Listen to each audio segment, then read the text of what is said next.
Dahulu kala ada blacksmith hebat yang terkenal di tempat ini. Blacksmith itu memiliki toko yang menjual karya-karya tempaannya dengan kualitas yang tinggi. Suatu hari, dia beruntung bisa menjual senjatanya pada kerajaan Kairo. Itu merupakan kesempatan langka untuk mengharumkan statusnya, apalagi di tengah-tengah peperangan yang tiada henti ini. Dan setelah perang, blacksmith itu pun kemudian dihadiahi gelar baron, yang kemudian menjadi tuan tanah di tempat ini. Dan tuan tanah tersebut adalah ayah Roman Dimitri. Roman mendengarkannya dengan takdim. Tak ada satu suara pun yang muncul dari mulutnya ketika si sesepuh itu sedang bercerita. Pembantu Roman yang selalu berada di sisinya untuk menyiapkan segala kebutuhannya pun sampai bingung. Kenapa pula dia mendengarkan cerita yang sudah diketahui oleh semua orang, apalagi orang itu adalah ayahnya. Kebingungannya itu masih belum seberapa ketimbang beberapa jam sebelumnya, yaitu saat Roman Dimitri tiba-tiba tidak tahu bahwa dirinya adalah putra tertua dari keluarga Dimitri. Dia juga tidak tahu kalau benua ini adalah benua Salamander, dan tempat ini merupakan bagian daripada kerajaan Kairo, dan tidak ada yang namanya murim di tempat ini. Si pembantunya itu sampai kebingungan dengan tingkah laku tuannya hari ini. Dia sampai mengira kalau Roman mengkonsumsi narkoba, yang saat ini memang sedang populer di kalangan anak-anak orang kaya. Jika Roman, itu sangat memungkinkan, pikirnya, karena Roman terkenal dengan nama julukan si Dimitri bodoh. Tidak seperti adik-adiknya, selama ini Roman hanya menghabiskan seluruh waktunya di dalam kamar selama 25 tahun terakhir. Dan anehnya lagi, dia meminta kepada pembantunya untuk membawa seorang tetua ke hadapannya sesaat setelah dia bangun. Padahal hari ini adalah hari kedatangan tunangannya dari keluarga Lawrence. Tapi Roman malah bilang, wanita itu tidak penting baginya. Lebih penting mengetahui cara hidup di dunia ini ketimbang menemui seorang wanita, ujarnya. Si pembantu hanya terdiam, dia tidak tahu lagi harus berkata apa dengan tingkah laku anehnya hari ini. Dan begitulah kisah aneh Roman pagi ini sebelum si kakek ini bercerita di hadapannya. Roman akhirnya mengerti sedikit banyaknya tentang dunia ini. Alasan kenapa dia sampai bertanya-tanya tentang sejarah keluarga dan dunia.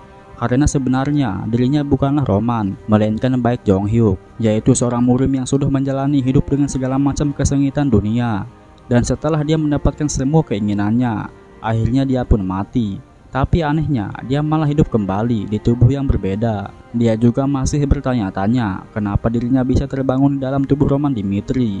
Apa mungkin ini kehendak surga atau mungkin semacam hukuman dari dewa, pikirnya. Tiba-tiba terdengar suara keributan di luar rumah. Terlihat seorang anak kecil tengah ditendang wajahnya di depan kerumunan banyak orang. Darah bercucuran di kepalanya, tapi para bajingan itu tak kenal ampun dan terus saja menendangnya. Ternyata mereka adalah anggota kelompok Bloodfangs, yaitu sebuah kelompok rentenir yang sering menjalankan aksinya di tempat ini. Dan nampaknya anak itu mempunyai hutang besar kepada kelompok itu. Roman pun datang dan menghentikan mereka. Tapi si bajingan itu malah terkekeh ketika yang muncul di hadapannya adalah Roman Dimitri, atau yang lebih mereka kenal adalah si Dimitri idiot. Si pembantunya pun berusaha menghentikan dan mengajaknya pergi karena kelompok Bloodfangs terkenal kejam dan tak kenal ampun terhadap lawan-lawannya. Tapi Roman menyuruhnya diam dan malah bertanya, siapa yang melanggar hukum di sini dan hukuman seperti apa yang pantas untuk mereka terima. Terkejut dengan pertanyaan tegasnya itu, akhirnya dia pun menjawabnya. Pertama, anak itu memang salah karena tidak melunasi hutangnya tepat waktu. Tapi Bloodfang tidak memiliki izin untuk turun tangan menangani masalah ini. Dan yang kedua, mereka tidak menghargai Roman Dimitri sebagai putra tertua dari keluarga Dimitri. Kejahatan itu sudah sepantasnya dibayar dengan nyawa. Dan menurut hukum di tanah ini, tidak akan ada orang yang menganggapnya aneh kalau mereka dijatuhi hukuman mati. Mendengar hal itu, Roman pun langsung mengambil sebatang ranting dan mulai menghukum mereka. Tapi mereka masih saja terkekeh dan menganggap bahwa Roman bukanlah apa-apa. Tapi ketika Roman merangsak maju, akhirnya mereka pun mulai panik. Senjata tajam dilesatkan begitu saja, tapi Roman berhasil menghindarinya dengan mudah dan menusuk leher si bajingan itu dengan kejam. Mereka tak gentar sama sekali walaupun sudah menyaksikan kekejamannya itu. Lantas mereka pun menyerangnya secara bersama-sama. Lesatan pedang terhunus ke arahnya, tapi Roman berhasil menghindarinya dengan mudah, menendang kakinya, kemudian menusuk perutnya dengan ranting pohon sampai tembus ke belakang. Si pembantu sampai melongo melihatnya. Dia jadi bertanya-tanya, apakah orang ini benar-benar Roman Dimitri? Di sisi lain, Roman jadi teringat ketika pertama kali membuka matanya.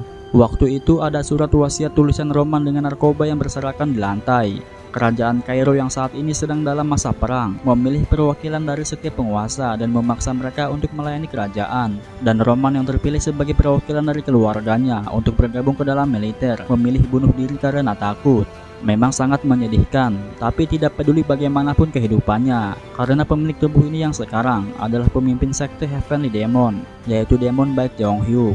Dan dia bertekad untuk menjalani hidupnya yang sekarang seperti dirinya di kehidupan yang sebelumnya, yang tegas dan tak kenal ampun. Semua bajingan itu dibunuh dengan sangat kejam. Roman tidak membiarkan satu orang pun lolos dari hukumannya, dan orang-orang yang melihatnya hanya terdiam mematung sambil menahan gemetar di seluruh tubuhnya.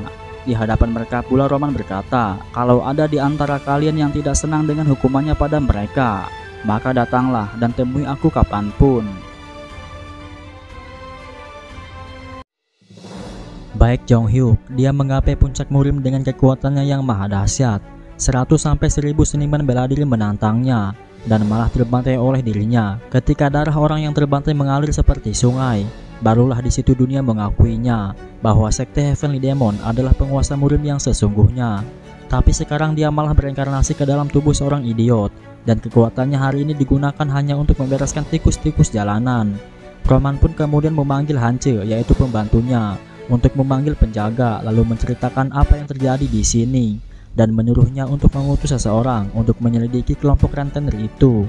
Dengan setengah gemetar, Hance pun mengangguk dan langsung lari dengan tergesa-gesa. Anak yang dianiaya tadi yang bernama Kevin itu pun mengucapkan rasa terima kasihnya karena sudah menyelamatkannya. Tapi dengan tegasnya, Roman berkata bahwa dia melakukan ini bukan karena ingin menolongnya, melainkan hanya semata-mata menghukum mereka karena sudah melanggar hukum. Si anak itu pun tak terkecuali. Roman meminta penjelasannya kepadanya tanpa ada kebohongan sedikit pun. Dan jika ada yang disembunyikan, maka Roman tidak akan segan untuk memotong lidahnya. Akhirnya Kevin pun menjelaskannya sejujur mungkin. Dulu orang tuanya meminjam sejumlah uang kepada Bloodfangs untuk modal bercocok tanam. Keluarganya sangat yakin bisa melunasinya jika mereka berhasil menjual hasil panennya. Tapi para bajingan itu malah merusak semua hasil panennya supaya keluarganya tidak bisa melunasi hutangnya. Kemudian Kevin pun menyadari kalau mereka sengaja melakukan hal itu karena mereka mengincar adik perempuannya. Kemudian Kevin pun bersujud di hadapan Roman dan memintanya agar sekiranya Roman mau menyelamatkan setidaknya adiknya saja. Melihat tatapan mata Kevin, Roman jadi teringat dengan Madness Demon, yaitu satu dari 4 prajurit elitnya. Tapi Roman mengesampingkan rasa ibanya dalam memutuskan sesuatu dan berkata kepada Kevin bahwa dia akan memeriksa kebenaran dari kata-katanya, dan Roman juga akan memastikan kalau kejadian ini akan ditangani dengan benar. Sementara itu, Lady Flora sedang dalam perjalanan menuju kediaman keluarga Dimitri untuk mengunjungi calon tunangannya, yaitu Roman Dimitri. Tepatnya sebulan yang lalu, ayahanda Flora menjual dirinya atau bahasa halusnya terpaksa menjodohkan dirinya dengan Roman Dimitri karena situasi tanahnya yang kurang baik. Dan demi mengatasi krisis ekonomi ini, dia terpaksa menjodohkan putrinya yang mantap itu kepada keluarga lain. Tapi dia tidak habis pikir bahwa dirinya akan dijodohkan dengan putra tertua Dimitri yang terkenal bodoh dan idiot yang menjalani hidupnya demi kemewahan dan kesenangan. Jika saja dia dijodohkan dengan putra kedua, mungkin setidaknya masa depannya akan cerah. Di sepanjang jalan dia melamunkan hal itu, dan ketika dia bertemu dengan Roman, dia pun langsung berkata kepadanya bahwa dia ingin membatalkan pernikahan ini. Seperti sudah menunggu pernyataan ini, Roman pun langsung menyetujuinya. Flora pun sampai kebingungan dengan jawaban cepatnya itu, dan ketika Roman hendak pergi untuk menyampaikan hal ini kepada ayahnya, Flora langsung menahannya. Dia bingung sekaligus penasaran dengan jawaban Roman. Karena pada dasarnya pernikahan ini terjadi karena dulu Roman benar-benar menginginkannya, dan sekarang dia malah mau membatalkannya begitu saja tanpa ada penolakan sedikit pun. Itulah yang membuatnya bingung. Dengan tegas Roman pun berkata, "Jangan merengek dan menimbulkan banyak masalah. Kita berdua sudah menyetujui untuk membatalkannya, dan dia akan bertanggung jawab penuh atas pembatalannya. Karena bagi dirinya yang sejak dulu sudah disebut-sebut sebagai Dimitri bodoh, bukanlah masalah besar kalau juga disebut sebagai si pria pencerai." Flora hanya terdiam melongo dan jadi bertanya-tanya, apa dia benar-benar si bodoh yang dirumorkan? Roman pun kemudian menyampaikan hal ini kepada ayahnya, dan tentu saja ayahnya pun murka. Beliau mencaci maki Roman bahkan sampai melemparnya dengan gelas hingga berdarah. Roman sama sekali tidak marah dan hanya bilang maaf. Padahal jika pernikahan ini berjalan lancar, keluarganya akan mendapatkan posisi yang baik sebagai bangsawan. Dan beliau juga bisa melakukan sesuatu soal perwakilan militer yang Roman takutkan, bahkan sampai bunuh diri karena saking takutnya. Dan karena pernikahan ini dibatalkan, maka Roman nantinya harus ke medan perang selama 6 bulan. Roman mengakui kesalahannya itu dan dengan patuh mendengarkannya tanpa menyela atau berdebat sedikit pun. Setelah masalah pernikahan, kemudian ayahnya pun menyinggung soal kelompok Bloodfangs. Beliau angkat tangan soal ini karena sejak dulu dirinya pun tidak bisa menangani kelompok itu. Beliau berkata bahwa mulai sekarang dia tidak akan ikut campur ke dalam masalah yang Roman timbulkan dan tidak akan membantunya sedikit pun. Ketika beliau mengucapkan itu, beliau mengira kalau Roman akan memohon sambil menangis seperti biasanya. Tapi Roman malah bilang iya dan tidak akan meminta bantuannya mulai sekarang. Tindakan ini terjadi karena dirinya dan dia akan menyelesaikannya dengan tangannya sendiri. Kemudian Roman pergi begitu saja setelah mengucapkan hal itu. Ayahnya pun sampai kebingungan dengan jawaban yang tak terduganya itu. Nona Flora yang mendengar percakapan mereka di luar pun sampai menyebutnya Sinting. Karena kelompok yang sedang Roman hadapi adalah Bloodfangs, sebuah kelompok yang bahkan tidak takut untuk meneror bangsawan. Mereka akan melakukan apapun untuk memberinya pelajaran kepada musuh-musuhnya. Apalagi Roman berniat menghadapinya tanpa bantuan dari keluarganya. Mendengar semua ocehannya itu membuat Roman sedikit jengkel dan akhirnya dia pun berkata, "Dirimu sungguh tidak tahu malu. Aku paham betul dari mana kau berasal. Mungkin kau tidak memikirkan situasiku ketika membahas pembatalan pertunangan. Dan ketika ku sampaikan akan bertanggung jawab penuh, dirimu malah gelisah." Nona Flora terbata-bata kaku mendengar perkataan Roman. Namun dari awal pembatalan pertunangan dibahas, tidak ada hak untukmu ikut campur ke dalam keputusanku. Flora nampak tertegun. Jalan kita berbeda mulai sekarang, karena itu mari pikirkan urusan masing-masing. Alasan Roman bersikap tegas dan lantang tersebut karena dia ingin menghindari pembahasan soal pernikahan yang mungkin akan terjadi lagi setelah pembatalan kali ini. Dan juga dia tidak mau lagi berurusan dengannya. Karena menurutnya, pernikahan adalah penambahan beban yang sia-sia. Dan dengan begitu, Roman berharap ini akan menjadi pertemuan pertama dan terakhir dengannya. Di sisi lain, Romero Dimitri, yaitu ayahnya Roman, merasa menyesal karena sudah bersikap kasar kepada anaknya. Beliau ingat betul ketika masih menjadi rakyat jelata, dia sering memukulinya. Dan sekarang, setelah dirinya sudah menjadi bangsawan, dia berjanji untuk tidak membuat anaknya mengalami pengalaman itu lagi. Tetapi nyatanya, hari ini kekerasan itu terjadi lagi. Sang ibu pun berusaha menenangkannya dan memberinya saran agar mengirim Jonathan untuk membantu Roman. Karena sang ibu mengira kalau Roman mengiyakan ketika disuruh untuk menangani masalahnya sendiri dengan kelompok rentenir itu hanyalah berdasarkan keputusan emosi semata. Karena sang ibu mengenal anaknya itu adalah tipe orang yang gengsian dan penuh dengan kebanggaan. Akhirnya beliau pun setuju dan memerintahkan seseorang untuk mengirim Jonathan. Keesokan paginya, Roman ditemani oleh Hance pun pergi untuk menyelidiki kelompok rentenir itu. Di sepanjang jalan, Hance terus-terusan merasa khawatir dan masih saja mencegah Roman untuk berhadapan dengan kelompok itu. Dan dia masih saja mengatakan, "Ini terlalu bahaya untukmu, kenapa tidak kembali saja?" Bahkan sampai menjelaskan tentang kekejaman kelompok itu dari awal sampai akhir. Mungkin dia sudah lupa bahwa kemarin Roman lebih kejam ketimbang mereka. Merasa risih karena terus-terusan diceramahi, akhirnya Roman pun membawa Hance ke restoran dan memesan banyak makanan untuknya, lalu kemudian pergi meninggalkannya. Akhirnya Roman pun berkeliling sendirian. Dia berputar-putar dari satu tempat ke tempat lain. Wajar saja karena mereka bergerak dalam kelompok kecil, jadi sangat sulit untuk menangkapnya. Dan daripada pusing mencari mereka, lebih baik buat mereka untuk mendatanginya. Dari situlah dia kemudian berkeliling untuk memberinya sinyal kepada mereka bahwa dirinya ada dan sedang sendirian.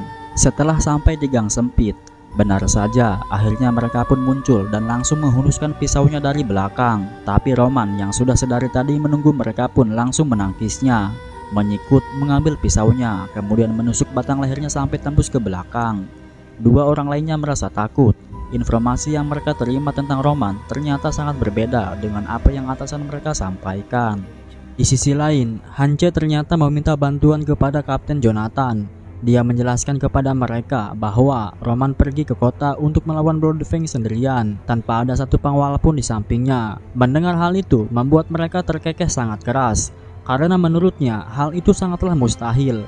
Bagaimana mungkin Roman yang terlemah dari orang lemah bisa pergi melawan mereka sendirian? Hance berteriak berusaha meyakinkan mereka bahwa apa yang diceritakan benar apa adanya. Dan karena Tuan Tanah sudah memberinya perintah untuk membantu Roman, akhirnya sang kapten pun berangkat bersama segenap pasukannya dengan ditemani oleh Hance sebagai penunjuk jalan. Anggota Bloodfang memang bukan kaleng-kaleng. Walau sudah menyaksikan rekannya terbunuh dengan sangat kejam, tapi mereka sama sekali tak gentar dan menyerang Roman secara bersamaan. Tapi karena Roman yang sekarang adalah Roman yang berbeda, serangan sepele itu pun bisa dihindarinya dengan mudah. Satu orang berhasil ditusuk dan satunya lagi sengaja dibiarkan hidup. Dia menusuk kaki seorang itu, kemudian menggali informasi darinya. Dan beberapa jam kemudian, Roman pun sampai di bar. Orang-orang yang tadinya terkekeh riang jadi terdiam ketika Roman datang. Mereka bertanya-tanya tentang kedatangannya itu. Dan ketika sang pemilik bar bertanya mengenai pesanannya, Roman pun menjawab, air mata fajar 20S, yang dimana kata-kata itu adalah semacam kode. Tapi nampaknya sang pemilik bar mengelak dan berkata bahwa mereka tidak punya menu seperti itu. Lantas Roman pun mengucapkan dua kode lainnya. Sontak tatapan orang-orang tiba-tiba jadi sangat serius.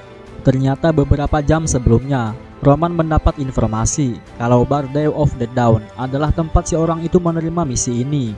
Tapi dirinya harus memberitahukan kode spesial kepada si pemilik bar untuk menerima pekerjaannya itu.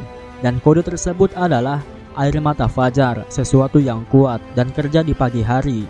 Roman harus menyampaikan kode tersebut secara berurutan. Dan ketika Roman mengatakannya, orang-orang malah siap siaga dan menyerangnya dari belakang. Serangan demi serangan pun tak terhindarkan.